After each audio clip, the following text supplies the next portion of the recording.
pessoal, tudo bem? Estamos de volta para mais um episódio do Papeando com o Pamplona. E o episódio de hoje é um episódio realmente muito especial, de um tema que merece muito destaque: advocacia feminina. O que é isso? Na verdade, é um mote para entrevistar uma dupla que entrou para a história da advocacia baiana e brasileira. Senhoras e senhores, com vocês, Daniela Borges e Cris Gurgel. A primeira dupla de mulheres que dirige a seccional da OAB da Bahia. Duas professoras encantadoras, duas advogadas militantes, cada uma no seu campo de atuação, e que estão fazendo uma gestão histórica. Mas essa compreensão disso precisa ser entendida na perspectiva realmente da passagem do tempo, de como se chegou até aqui e quais são as perspectivas para o futuro. Meus amigos, eu estou emocionado. Não sei nem como é que eu vou começar mais esse programa. E eu só posso dizer, Dani e Cris, bem-vindos ao Papeando com o Pamplona. Alegria imensa, Rodolfo, poder estar aqui com você. Essa primeira saudação para dizer finalmente, porque eu estava super animada e a gente não achava agenda. Cumprimentar todo mundo que está aqui presente, presencialmente, fazendo esse momento histórico, especial para a gente, quem vai acompanhar a gente aqui depois. E para mim, especial por estar aqui com Cris. Eu acho que isso torna, o programa ainda mais especial. Eu que acompanho o Papeando com o Rodolfo, hoje eu vou ter a minha oportunidade de papear com o Rodolfo. Papear com você, resenhar com o Rodolfo. Então, eu quero dizer da minha alegria, até porque esse seu refúgio é poesia, e o Papeando com Pamplona ficou história, né?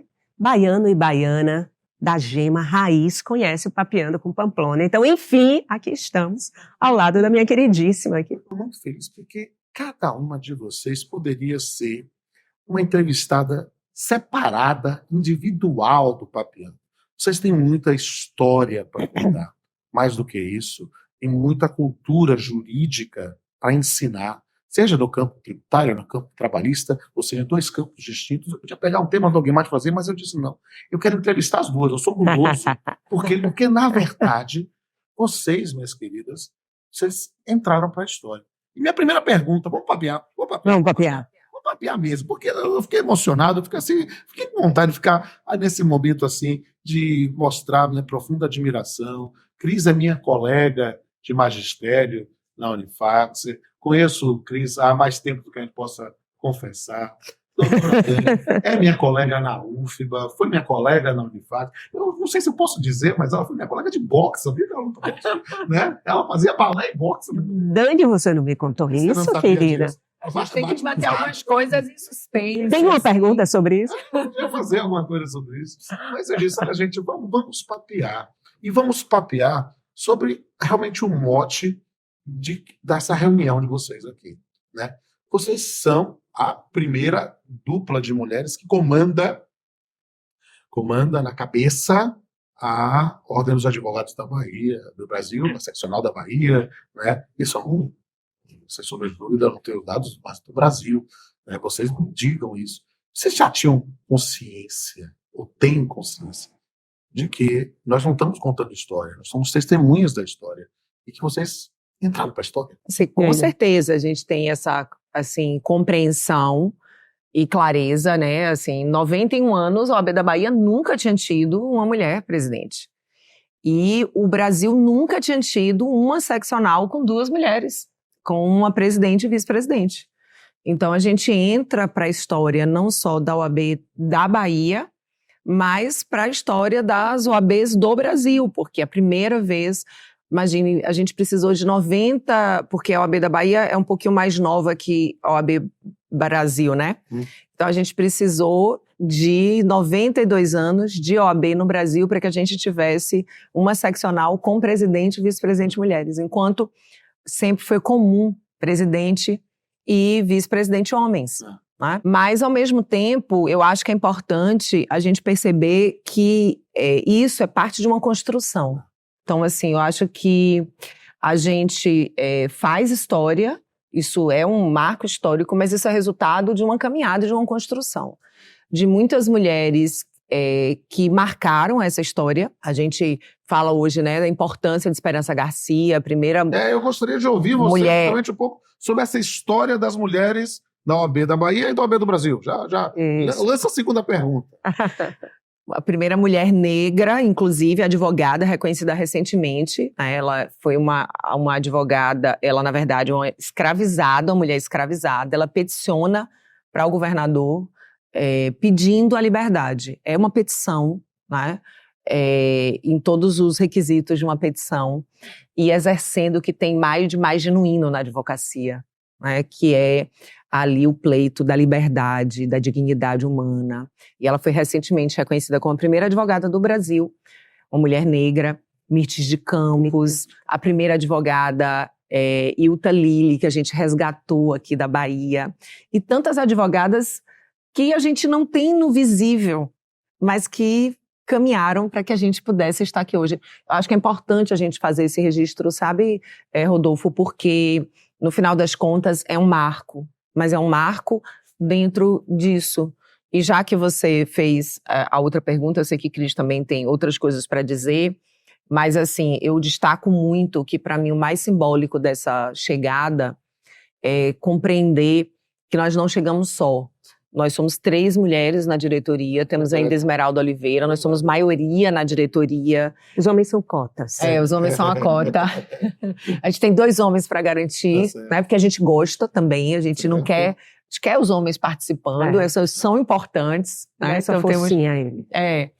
Mas nós somos maioria na diretoria.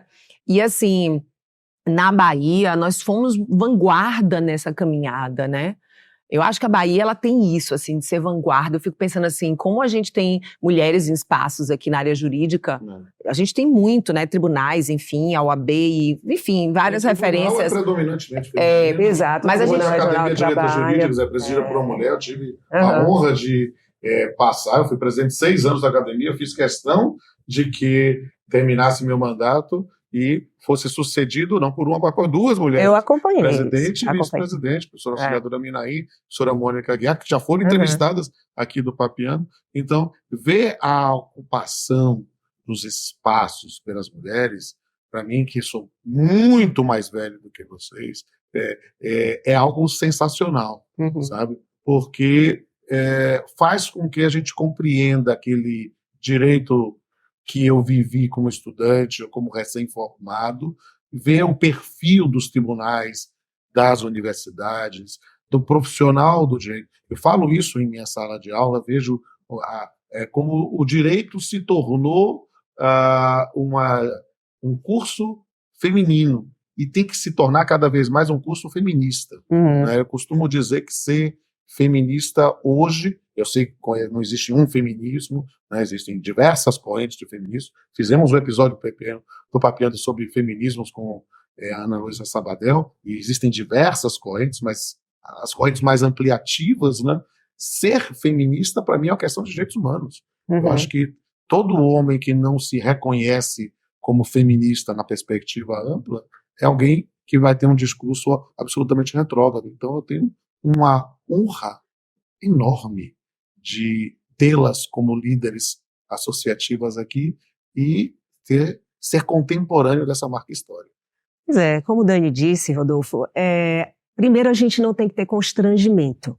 E isso vai para todas as mulheres. A gente não tem que ter constrangimento no momento que a gente diz, fiz, estou fazendo, estou construindo. Então, a gente está feliz, é um marco histórico, sem dúvida, mas não é sobre Dani, Cris e Dani, embora nossa campanha tenha pego isso, né? Dani, Cris, às vezes olham pra mim e dizem, Dani. Tarana, não, tem gente que fala assim, Dani, Cris. Olha pra mim e fala assim, oi, Dani, Cris. Ou Cris e Dani. Cris, Dani. Tipo, aquele virou casal. Sandy Júnior. Sandy Júnior. Que é uma pessoa... Oi, Sandy Júnior. Mas não é sobre Dani e Cris, mas, como Dani disse, uma história, uma construção de mulheres, não é? Uma construção feita por mulheres que saíram do seu lugar de conforto e enfrentaram os desafios, não é? Desafiaram os padrões, o machismo, o preconceito e foram em frente. E aí a importância da gente se reunir, da gente se agregar aqui, a força aí é muito maior, sem dúvida. Agora você falou, o direito, é bom ver hoje o direito feminino, a academia feminina, eu também vi essa passagem, né, e deixa a gente feliz. A gente é um pouquinho mais antigo, né, como professor, você mais do que eu, claro. Mas a gente consegue ver... Os homens envelhecem e as Com mulheres se certeza. aperfeiçoam. Isso, ainda bem que você sabe disso. Mas a gente vive essa realidade hoje, é muito bacana, é interessante, mas o direito, ele foi muito machista, né? Sexista. Nosso direito brasileiro é muito responsável por tudo que a gente vive no machismo hoje no nosso país. Né? E a nossa importância nesse contexto. E ainda é. Eu acho que é importante a gente perceber que a gente avançou, mas ainda temos muito a avançar. Sim. Quando eu entrei na faculdade, eu sou baiana, mas eu fiz a Federal de Minas. No meu vestibular, eram 2 homens para cada mulher. A minha turma eram 2 homens para cada mulher. Hoje eu já dei aula para turmas que eram 40 mulheres e 5 homens. Mas eu ainda sou a única professora mulher de Direito Tributário da Federal. A gente olha os professores na universidade, ainda são mais homens do que mulheres, né? As nossas salas lá, os nomes das salas são nomes de homens. A maior parte dos doutrinadores citados ainda são homens. Então, ainda, e não porque nós não tenhamos mulheres competentes e preparadas. Ou seja, avançamos, mas ainda existe uma caminhada. Eu acho que é muito importante, assim, marcar isso, para marcar essa ideia de construção, assim, aquilo que eu coloquei, né? Ou seja, conquistamos, chegamos aqui, é uma conquista, a gente sabe que a gente está fazendo história, mas a gente sabe que isso é resultado de uma caminhada e a caminhada não acaba aqui. Porque a gente ainda tem muito o que conquistar, porque também não é fácil estar aqui. Porque estar aqui não é um ponto de chegada, é um ponto de partida de outras lutas, de outros desafios.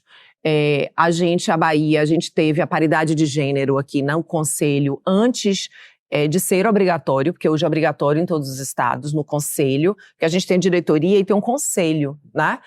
E é isso que eu ia comentar, assim, a importância da gente ter chegado, não ter chegado só, né? Ou seja, não é aquela mulher que está ali para dizer, uma mulher pode chegar. Hoje a gente ter, não só na Bahia, quer dizer, a Bahia, na gestão passada eu presidi a Comissão Nacional da Mulher Advogada. E a Bahia tinha paridade de gênero sem ser obrigatório. A gente fez por compromisso de valor político. E eu, na presença da Comissão Nacional da Mulher Advogada, a gente capitaneou uma grande mudança no sistema eleitoral da OAB. A gente mudou a história da OAB. Que foi responsável pela última eleição no país todo. E hoje todas as OABs têm paridade de gênero e cota racial em todas as OABs.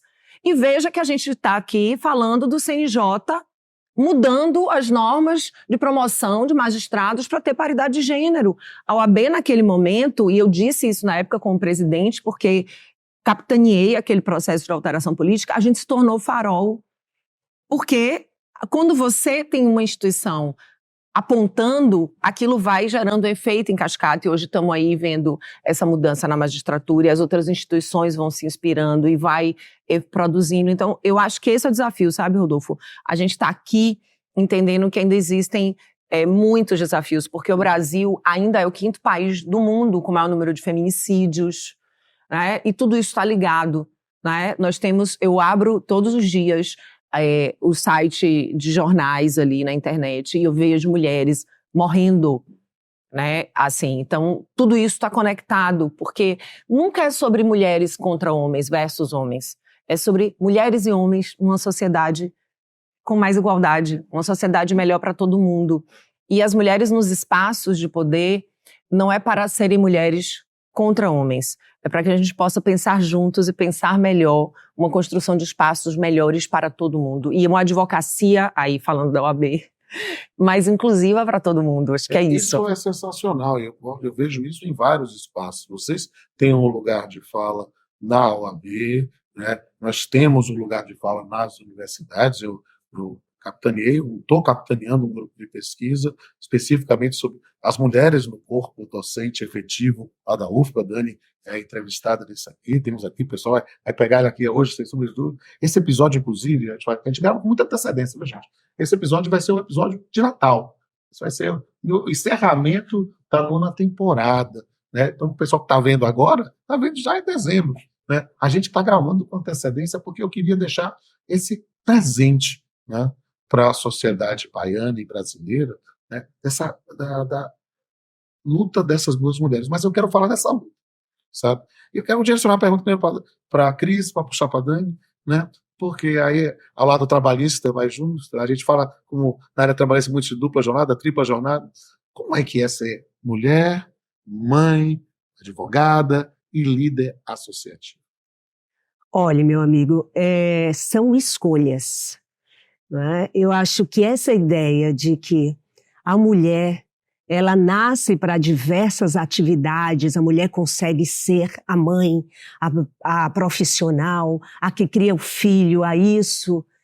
É interessante, mas a gente tem que tomar muito cuidado, porque a gente não pode, com isso, entender que é um compromisso que nós temos, é um dever, e se a gente não consegue ser isso tudo, a gente não é mulher. Não. Na verdade, o que a gente deseja, o que a gente tem muito, que nós somos dotadas e muito é de energia. E aí a escolha é cada uma de nós. Eu quero expor essa energia para quê? Para ser só mãe? Ok, é a minha escolha. Eu quero essa energia para ser só profissional.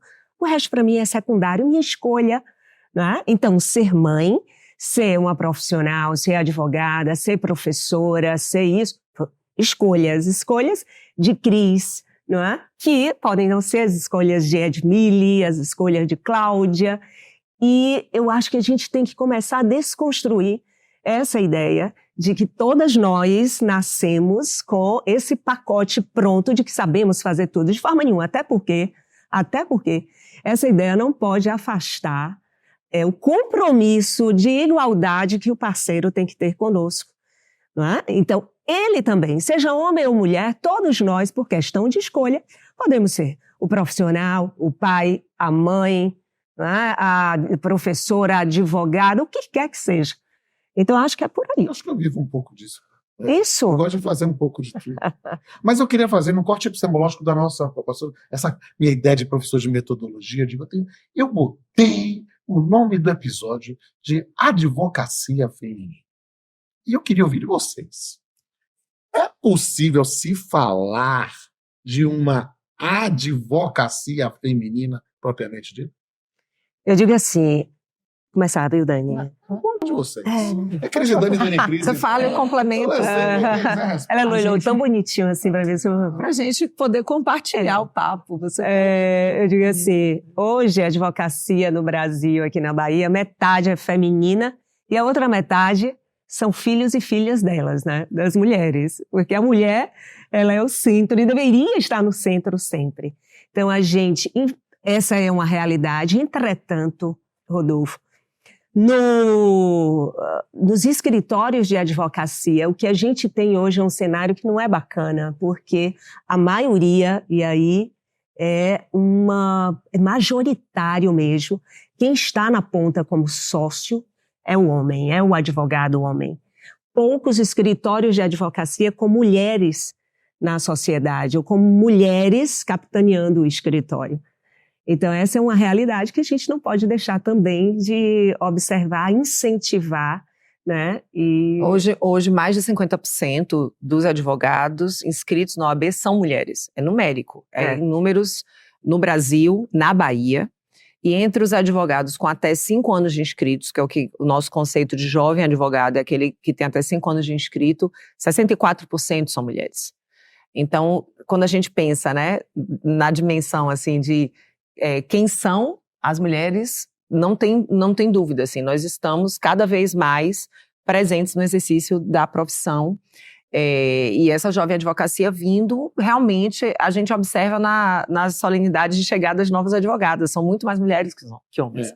Mas, só para eu complementar o que Cris disse, é impressionante esse ponto específico sobre quando você vai analisar a remuneração, quando você vai analisar sócios majoritários, os sócios patrimoniais das sociedades, né? Então, e aí isso é a ponta desse iceberg de uma desigualdade de gênero que permeia a nossa sociedade, porque isso não vai acontecer só na advocacia. Isso é um espelho, Por né? isso é tão importante a gente trazer isso e a gente falar sobre isso, né? E trazer esse tema aqui, né? E por quê? Aí eu queria só fazer um complemento. Eu vejo muitas mulheres desistirem de promoções, por exemplo, por causa da maternidade. E eu queria aproveitar para falar desse ponto aqui, porque a Cris tocou num ponto muito importante. A mulher, ela precisa ter o direito de escolher o que ela quiser ser, né? Se ela quer não ser mãe, ok. Se ela quer ser só mãe, ok. Mas é importante, e se ela quer não ser vai mãe, fazê-la menos mulher. Mas é um ponto que eu queria dizer, é o seguinte: se ela quer ser mãe, se ela quer ser profissional, ela precisa ter condições de viver isso sem adoecer. Ela precisa ter condições de viver a maternidade e viver a profissão sem adoecer, sem se sacrificar, porque a realidade é que, principalmente numa profissão liberal como a advocacia, muitas mulheres, no momento da maternidade, terminam recuando na profissão. Elas terminam abrindo mão de promoções, elas terminam abrindo mão de clientes, elas terminam... Qualificação. Por quê? Porque é uma profissão liberal. Então, esse é um contexto, por exemplo, estou só pegando o gancho aqui para falar de um aspecto, entendeu, Rodolfo? Dentro desse contexto. Então, a depender das organizações dos escritórios, essas mulheres, às vezes, não vão nem conseguir ter licença maternidade dentro do tipo de vínculo que elas vão ter. Então, e a gente precisa não só falar desse dado, mas tentar entender o porquê isso acontece para garantir na plenitude. Entende? Ou seja, eu posso ser o que eu quiser, mas eu preciso ter condições para poder ser o que eu quiser, né? Assim, e sem sacrificar, porque a verdade é hoje, as mulheres elas conseguem no sacrifício, né? Tem aquela frase, assim, fala, se você é uma guerreira, rapaz, hoje eu já não sei mais se eu gosto de ouvir isso não, assim, né? Porque dentro de um nível de sacrifício, e eu olho para gerações, eu estou vendo aqui jovens advogadas, mas eu desejo que as gerações novas não tenham que se sacrificar tanto quanto a minha geração se sacrificou e se sacrifica para conseguir ocupar os espaços. Eu gosto de pegar muito dados, sabe? Esses dados que vocês trouxeram são muito importantes para compreender 50% da advocacia baiana feminina, 64% da jovem advocacia. Isso, na verdade, e me permita pensar como científico. Temos uma grande amiga, Cláudia Viana, diz, eu quero ver os dados científicos. Então, esses são os dados.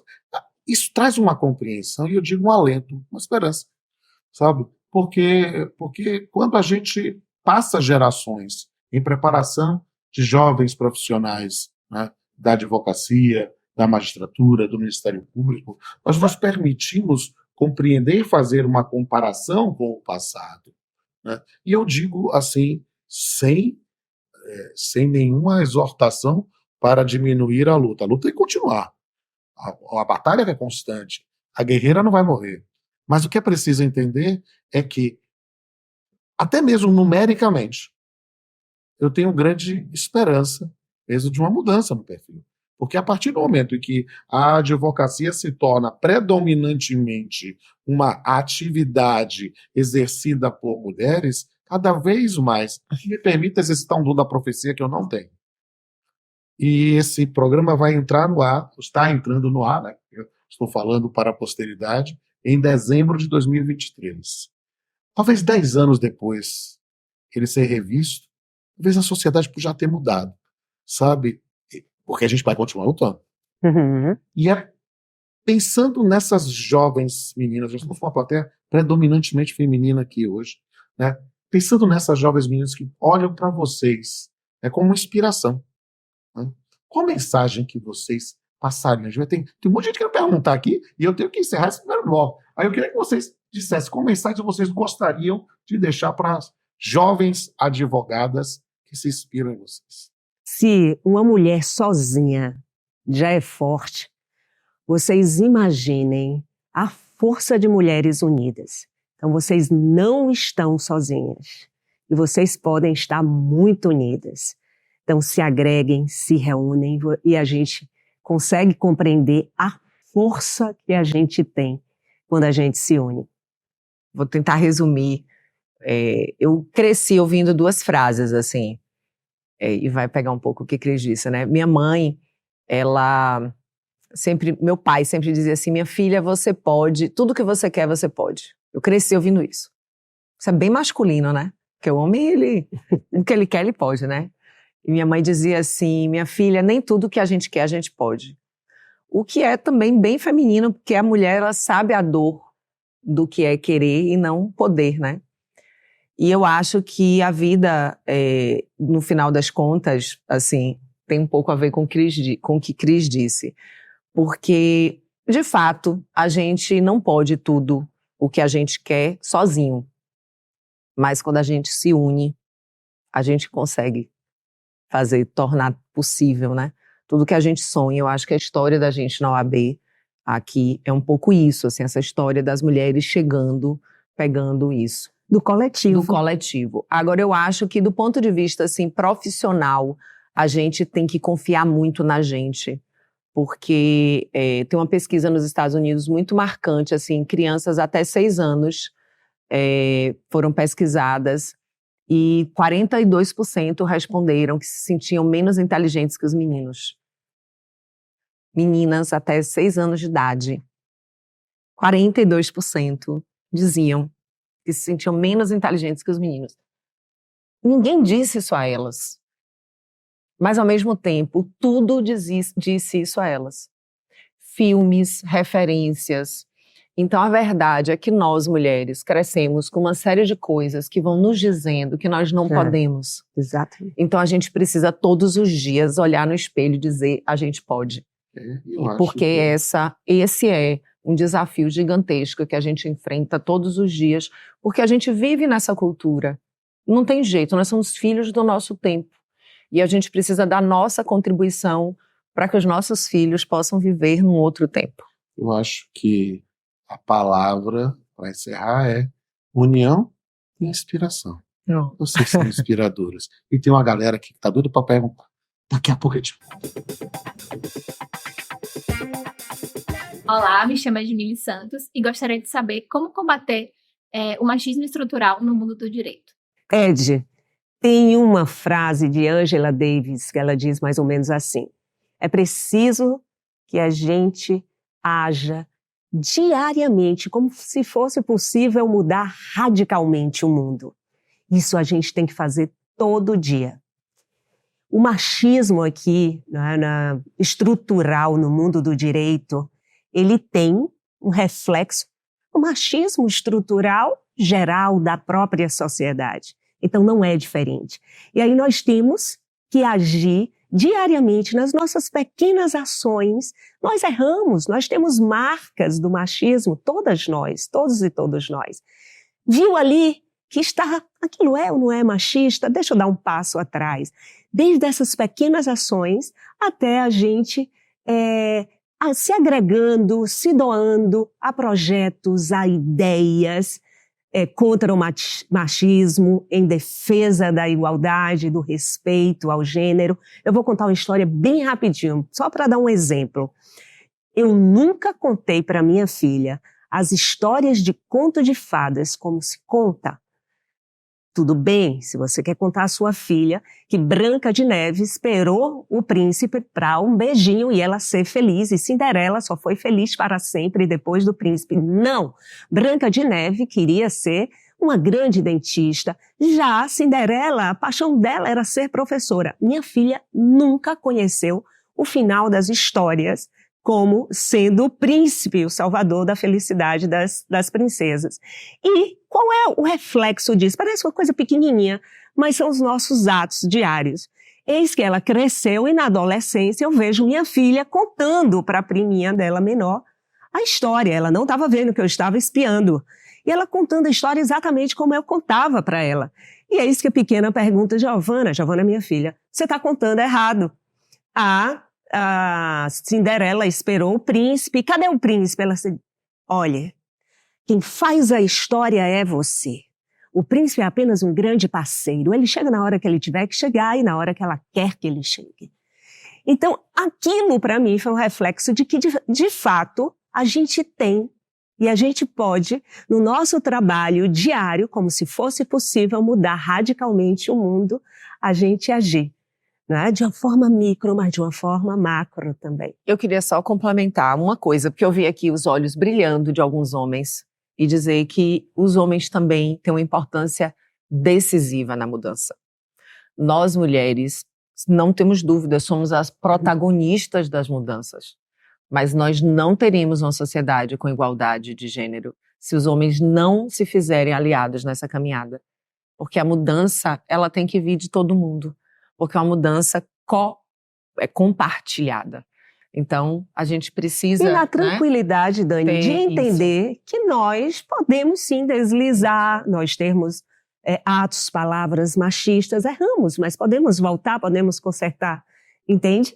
E eu acho que é isso que a gente também, né, pode colaborar para uma trajetória aí bem melhor. Professor Rodolfo aqui, dando a contribuição dele. Como homens, para não ter menos derrota, é apenas dizer que contem comigo também nessa hora. Olá, eu me chamo Sofia Fraga e eu gostaria de perguntar para vocês duas quais foram os principais desafios na advocacia.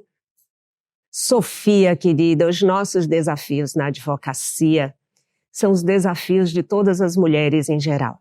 Né? A gente encontra uma sociedade machista, a gente encontra um meio sexista, então os desafios em relação a isso são iguais, porque somos profissionais. É óbvio que há algumas peculiaridades, né, em razão da própria profissão, mas os enfrentamentos, eles são os mesmos como mulheres em qualquer profissão.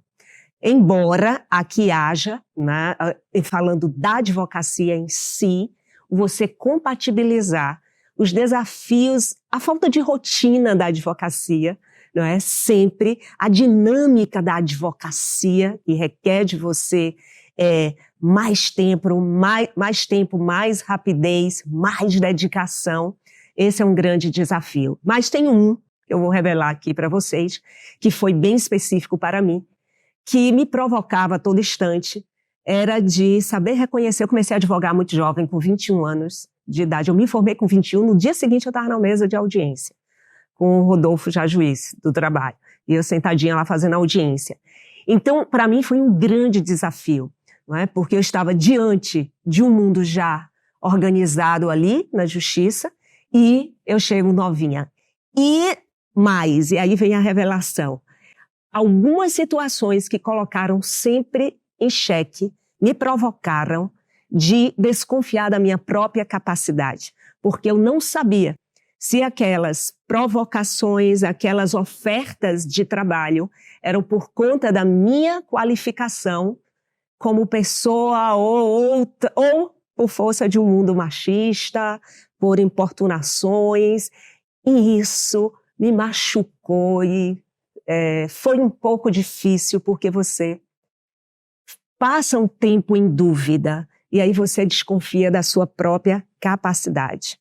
Chega até a me emocionar um pouquinho, me perdoe, porque isso é tão verdadeiro e me fez ir lá atrás e vi ela assim tão novinha, a vi assim tão novinha e deu um retrocesso aí, que foi algo muito forte que me marcou. Mas eu acho, Cris, que quando você compartilha isso, você termina, né, assim, fazendo com que, às vezes, quem está vivendo isso veja que não é só a pessoa, porque de alguma maneira eu acho que as mulheres, né, são muito questionadas. A gente tem sempre que fazer mais e melhor para sermos reconhecidas. Exatamente. A verdade, assim, é que eu fico observando, assim, como às vezes as pessoas me ouvem falar e aí as pessoas, né, me ouvem, às vezes eu vou fazer um discurso ou uma sustentação oral, as pessoas falam assim, nossa, é quase assim como se surpreendessem, porque não, aquilo não era esperado, né, aquilo não acreditassem, né, tipo assim, mas no meu caso específico, eu não tinha ninguém da minha família da área jurídica. Então, assim, eu tive muita dificuldade mesmo, assim, de me estabelecer, porque eu não tinha, assim, as referências para me indicar um cliente, para eu iniciar. Então, assim, eu poder me organizar dentro da minha carreira, Sofia, assim, foi muito difícil, assim, poder começar. E eu comecei ainda em Belo Horizonte, depois que eu me formei, eu fiquei 2 anos em BH. E eu fiquei como advogada ali associada, mas quando eu voltei para Salvador, eu sabia que eu queria, assim, ter meu escritório. Eu não queria mais, assim, né, ter um vínculo que eu ficasse subordinada. Então eu queria muito, mas foi muito difícil, porque é muito difícil realmente começar, né? Os primeiros clientes, aí um dá certo, aí outro não dá, e aí você, né? E assim, eu sei que eu tive ainda condições, assim, eu em BH, eu já pagava minhas contas. Aí eu voltei pra cá pra começar do zero, morando com minha mãe. Imagina, 7 anos e meio morando sozinha, voltei pra casa da minha mãe, recomeçando, e ali com todas aquelas dificuldades, né? E aí é um vem, é um vai. Então, assim, isso foi difícil. E a maternidade, conciliar a maternidade com a advocacia. Também, eu me lembro que o Theo nasceu 27 de dezembro, e eu tinha uma super consultoria, que eu não tinha, assim, eu tinha equipe nessa época, mas era um caso de um parecer de tributação, de um contrato internacional muito grande, só eu tinha condições de fazer. Eu me lembro que eu chorava, porque eu estava com o meu primeiro filho, e ainda tentando aprender a amamentar, mas eu tinha que dar conta daquilo, aí eu também aqui me emocionando. Aí o Bento, quando nasceu, que foi meu segundo filho, Bento ficou 3 dias na UTI. Quando eu saí, Lady Murphy, meu processo mais importante, pautou um julgamento. E aí sustentação oral, aí todo mundo dizia, você não precisa ir, eu sabia que eu não precisava ir, mas era o meu processo mais importante, eu que conhecia aquele processo, eu queria ir. Eu fui, eu fiz a sustentação oral, eu ganhei, pô, que bom, mas não é fácil, mas passa, meus filhos, graças a Deus, estão ótimos, mas assim, eu fico pensando que eu tive rede de apoio. Observe, esse parecer eu tive que fazer, né? Essa sustentação oral eu escolhi fazer. Então, assim, se para mim, com minha mãe, com um marido muito parceiro, com estrutura, foi tão difícil, então hoje eu tenho, assim, uma compreensão. Por isso que naquela outra fala eu disse, né, que eu vejo hoje muitas mulheres, às vezes, desistirem da advocacia. Eu recebo mensagens, às vezes, sobre isso, né, de mulheres. Então, não é fácil. É rápido, não demora, né? Assim, é 1, 2 anos. Mas é 1, 2 Dani, anos muito rapidinho, que decisivo. importante você colocar isso, até para a gente mostrar rapidamente, como a parceria, né, aquele que vai dividir, ou aquela que vai dividir a sua vida, e volta a essa expressão dividir, é dividir mesmo tudo, porque é importantíssimo, parceiro. Você falou de Tiago, parceirão, Marcos Gurgel, também o homem mais feliz do mundo, ok? Também. E o grande amor que tenho deve-se a ele saber um lugar, né, de parceiro, que é parceria, divisão. E como isso né, é importantíssimo. Pô, você contou a história aí eu não poderia, do assim, estar hoje tranquila na presença da OAB se eu não tivesse um marido tão parceiro. Hoje, praticamente, quem busca os nossos filhos na escola é Tiago, e isso dá estabilidade emocional aos meninos, porque eles ainda são pequenos, quando eu estou viajando, né? Porque não tem a ver só com a coisa operacional, né? Quando as crianças são pequenas, eu não tenho filhos pequenos, é a estabilidade emocional, e isso me deixa tranquila para eu poder estar nos lugares. Então, isso, fazer esse agradecimento, né, para esses homens maravilhosos. Foi um testemunho, né? Um registro público. Olá, me chamo Maria Araújo e eu gostaria de saber o que vocês acham do protocolo de julgamento de gênero. Maria, obrigada pela pergunta. Eu acho essa pergunta, assim, muito importante, porque o sistema de justiça como um todo tem um papel muito importante para a promoção da igualdade de gênero. E eu falo sistema de justiça porque eu penso em todos os atores. Exatamente. O protocolo de julgamento sob perspectiva de gênero, ele é um protocolo pensando o judiciário, mas eu quero até propor aqui um pensar mais amplo, né? Mas é isso, ou seja, quando a gente tem o sistema de justiça reproduzindo o machismo, a gente não vai mudar a realidade. Porque se eu tenho as violações, né, das normas que vêm para promover a igualdade de gênero, se eu tenho as normas que combatem violência de gênero, que combatem a violência contra a mulher, e o sistema de justiça não consegue dar efetividade a essas normas e reproduzem a violência e o machismo estrutural, como é que a gente vai ter igualdade no nosso país? Então, eu acho que essa é uma questão, assim, um avanço muito importante. O próprio judiciário resiste, porque as nossas estruturas resistem. Mas ele é um marco porque agora a gente tem esse tema em pauta, né? A gente está vendo a magistratura e os juízes e as juízas, gostando ou não, se debruçando sobre eles, né? O protocolo, na verdade, ele é um chamado para que o juiz, no momento de julgar, não julgar, aí vem a distorção. Não é julgar a favor da mulher, não é isso. Né? O resultado do julgamento pode ser de todas as formas possíveis. O julgamento sob perspectiva de gênero é trazer no julgamento a compreensão dos marcos desse machismo estrutural para tentar diminuir a interferência disso, trazendo o julgamento mais justo possível. É isso. Tá? Então, eu dou sempre o exemplo daquele caso do Mariana Ferrer, que teve uma audiência gravada, e aí, veja, independente do resultado do julgamento, aquela audiência reproduziu todas as formas de violência. Aquilo ali foi um desserviço há anos de estímulo para as mulheres denunciarem crimes sexuais. Não adianta ter campanha denuncie, denuncie, denuncie, e a gente ter uma audiência, um vídeo daquele. Porque a mulher pensa, eu vou denunciar e é aquilo que vai acontecer comigo na audiência? Então, veja, independente do resultado do processo, que poderia ser de uma forma ou de outra, a gente sabe, a gente é da área jurídica, a gente é advogado, a pessoa pode ser culpada ou inocentada, tem que ser assegurado o devido processo legal, mas o mínimo que se espera é que a mulher, pegando esse caso especificamente, que acusa um crime sexual, tenha um mínimo de tratamento adequado ali numa audiência, né? Então, eu acho que isso é um ponto, e aí eu queria aproveitar e trazer também a responsabilidade para a gente. Porque eu acho que pensar numa sociedade com mais igualdade é cada um assumir sua responsabilidade. E aí eu pergunto, a advocacia, ela é exercida sob perspectiva de gênero?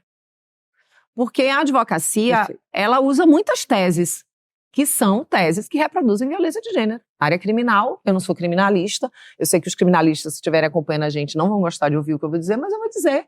Para mim, o Supremo Tribunal Federal, quando ele fala da inconstitucionalidade da tese da legítima defesa da honra, ele está correto.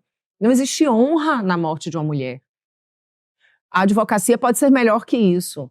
Um advogado criminalista, ele pode fazer uma defesa muito boa, né? Ele pode fazer uma defesa adequada, não estou negando o direito de defesa, sem ter que argumentar que um homem estava ali defendendo a honra dele. Um advogado pode fazer uma defesa de um acusado de um crime sexual sem ter que acusar, sem ter que, né? E aí eu tá falando de julgamento sob perspectiva de gênero, então eu acho o protocolo maravilhoso, um avanço, mas concluo dizendo que acho que todos os atores do sistema de justiça precisam ter este compromisso, papel, né? A partir dessa prova. Eu ia fazer exatamente essa complementação do papel da advocacia frente ao protocolo sob a perspectiva de gênero. Porque ele é um marco, não tenho dúvida, é um avanço importantíssimo. Mas a advocacia precisa cada vez mais trabalhar, não é, o exercício da sua profissão sob essa perspectiva. Está em nossas mãos, porque para o judiciário dar uma resposta, a gente precisa da provocação da advocacia. Então, o nosso papel é muito importante, como todos os atores do sistema de justiça. E aí, o protocolo sobre a perspectiva de gênero, ele entra nessa ideia do sistema de justiça que tem esse compromisso, que é como o Dani falou. Saindo do poder judiciário, vamos para o extrajudicial, mas você não tem como ter, continua sendo um sistema de justiça, onde um delegado ou uma delegada que não saiba interrogar uma mulher vítima de violência, né? Ou o próprio advogado ou advogada que está acompanhando não sabe conduzir. Ou seja, todo o sistema de justiça, ele tem que entender o seu papel para que a gente possa realmente ter um resultado legal. E só para arrematar, não deixe de rever o episódio do Papeando com Panflona com a Adriana Manta sobre o protocolo das festas religiosas, que foi de setembro de 2020. Uma referência, né? Uma estudiosa. Olá, me chamo Ana Carolina Chaper. Eu gostaria de saber de vocês quais foram os momentos mais marcantes da atuação de vocês como líderes da advocacia baiana. Carol, querida, para ser mais objetiva, quais foram os pontos? Porque tanta coisa, né, que a gente vive, mas se eu puder trazer aqui 3 momentos lá atrás, no meio da trajetória e agora, eu diria que lá atrás, no início da minha doação de trabalho ao sistema OAB, como presidente da Comissão de Direitos Humanos da Ordem, 2001. Eu tinha 15 anos, Carol, olha só.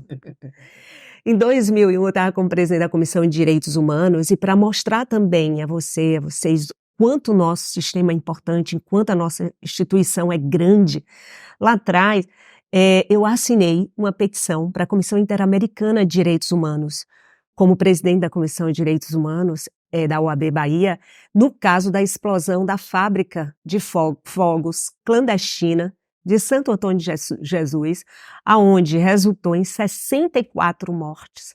A maioria, só tinham 5 do sexo masculino, 64, as demais eram do sexo feminino, mulheres, e a maioria desse grupo feminino, crianças e adolescentes, meninas. E 64 pessoas morreram. Como o Poder Judiciário, a Justiça Brasileira, eu falo, a Justiça Brasileira não dava nenhuma resposta em qualquer área, civil, crime, trabalhista, a gente foi para o sistema internacional pedir uma resposta a nível internacional. E em 2020 saiu, de forma inédita, a sentença da Corte Interamericana de Direitos Humanos, neste caso, condenando o Brasil em fazer e pagar. Então, esse me marcou profundamente, porque foi lá no início e a gente tendo uma resposta de como é importante a nossa dedicação e cada passo é um grande passo. No meio da trajetória, eu traria para você, que me marcou bastante, foi uma reunião que eu fiz em 2012. A gente estava se movimentando para a campanha, e aí, isso em 2012, a Dani era de um outro grupo, eu acho, na época, não lembro bem, amiga, não vamos entrar nos detalhes. Então, eu lembro que eu fiz uma reunião, assim, vou fazer uma reunião com mulheres advogadas, vou fazer essa provocação. Não tinha negócio de WhatsApp, nada disso, Instagram. E aí, foi na base do telefone, e eu consegui reunir 112 mulheres no Centro Empresarial Iguatemi, assim. E ali eram mulheres advogadas, e surgiu para mim foi inesperado, eu disse, olha só, né?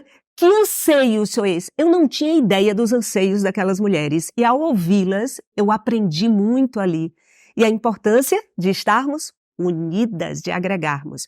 E agora, recente, eu diria para você como um marco também, que foi a aprovação por unanimidade pelo Conselho Pleno da resolução de paridade e cotas e equidade racial, paridade de gênero e equidade racial, que aqui, junto com minha queridíssima presidente, o Conselho da OAB Bahia, o ano passado, a gente aprovou. Foi o ano passado ou foi esse ano? Ano passado a gente...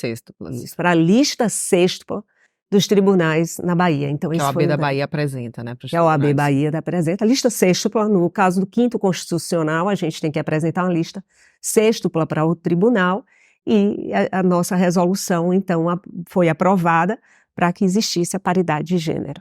Então, foi marcante. Ai, Carol, obrigada pela pergunta, mas assim, é difícil, né? Porque, assim, o que ele estava falando aqui, estava passando um filme na minha cabeça, mas eu vou dizer assim, na pauta da nossa conversa aqui hoje, eu vou escolher um momento só, né? Que, na verdade, é um dos momentos mais emocionantes, assim, da minha vida mesmo, que foi quando a gente conseguiu a aprovação da paridade de gênero e da cota racial, a obrigatoriedade no sistema de eleições. Porque hoje, às vezes as pessoas podem não saber, mas não foi fácil.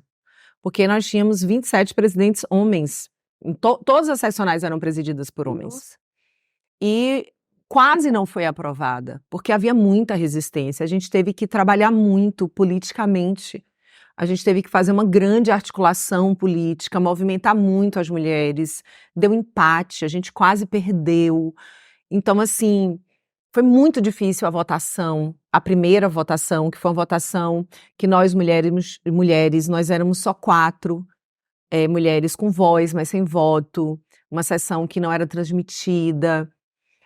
Aí depois teve uma outra votação, mas a grande votação decisiva era essa. E aí depois, enfim, aí foi mais fácil. E teve uma hora que eu falei assim, a gente vai perder. E aí depois, enfim, aí deu empate, aí desempatou e as coisas. E eu vi ali que a gente estava fazendo a história, assim, que a gente mudou a cara da OAB. Mudou. Hoje eu viajo o Brasil e a OAB é outra. Porque em todos os lugares que eu chego, todas as OABs têm metade de mulheres, metade de homens. E todas as OABs têm cotas raciais. Então, eu sei que isso deixou um legado, uma semente. Então, isso, assim, é algo que dá um significado à minha vida, assim. Eu levo para mim para sempre, assim. Mas pensando macro, né? Porque, assim, eu sou presidente da OAB da Bahia. A gente dirige, eu e Cris, a OAB Bahia, né? E a gente tem uma pauta de desafios muito grandes hoje na advocacia, porque a gente vive um país com dificuldades, não só, né, a gente tem ainda desafios econômicos que atingem todas as profissões, a advocacia sente isso, né? A gente tem problemas estruturais no judiciário, não são apenas na Bahia. A gente tem uma PEC, uma emenda à Constituição, que jogou os inativos dentro do percentual de gastos para fins de limite de gastos com pessoal. Então, hoje, todos os tribunais estão sentindo isso, porque se aposenta e não necessariamente se pode contratar. Eu converso no Brasil todo. Então, a gente tem o próprio Instituto do Trabalho, que era referência, a gente passou a ter problemas no Instituto do Trabalho. Agora, dos últimos 1 ano e meio, 2, a gente começou a ver uma retomada, né? Mas a Justiça Federal, problemas seríssimos, então falta juiz, falta servidor, prerrogativas da advocacia sendo violadas, então a gente tem muitos desafios. E eu poderia aqui ficar 2, 3 horas elencando diversas vitórias que a gente teve, que podem parecer pequenas, mas só a gente sabe os desafios que foram para a gente conseguir. Como eu não tenho esse tempo, eu vou dizer que, para mim, assim, o que me marca em todas essas conquistas lutadas e reuniões que a gente faz, que às vezes a advocacia não sabe, o quanto que a gente está ali trabalhando e fazendo de reunião e luta, né? Porque, no final das contas, a gente não tem a caneta. A OAB da Bahia não tem a caneta para nomear juiz, para fazer concurso, a OAB da Bahia, mas a gente vai construindo, a gente vai lutando, a gente vai entrando com ação no CNJ, mas vai também negociando, então a gente vai fazendo ato na porta do juizado do Imbuí, contra a resolução da Mordaça, enfim, a gente vai fazendo o que pode. Então, como não dá para fazer lista aqui, por causa do tempo, no que de fato me emociona é o encontro com a advocacia, porque em tudo isso estão os advogados e advogadas. E a gente tem percorrido a Bahia toda, onde a gente estava. Essa gravação vai em dezembro, né? Mas a gente está gravando aqui hoje. A gente estava em Serrinha.